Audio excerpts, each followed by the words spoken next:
separate administration pidriba fawba government semba yaro UKNA Kuki MLA sing lengak sembada yaurabadi hatkani imung manung su tanthokani matam kayagi mamangdagi tanduna lakliba separate administration gi demand phangdriba fawba Manipur popular government amata semba yaroi haina suspension of operation su khuyak pinabada yaudriba United Kuki National Army UKN na thadrokpa cherol amana phongdorali lob asigi Department of Information na thadrokpa cherol amana hai karigomba popular government ama semba tarbasu Kuki MLA sing lengak sembada saruk yaroi dawani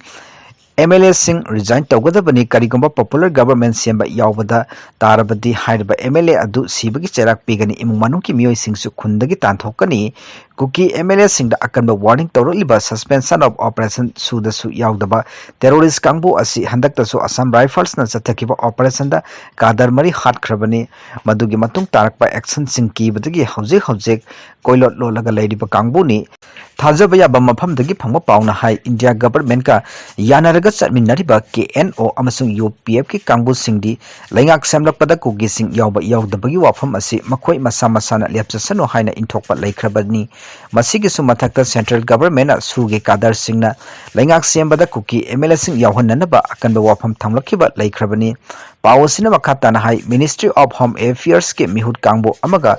suge kangbu ka handakta wari sanakiba aduda kuki singna demand tawriba legislation laiba union territory ama sembagi wafam adu oithokloi hairakiba leikrabani wafam asima kuki UG group sing aduna serol thadrakpasu leirakhrabani hairi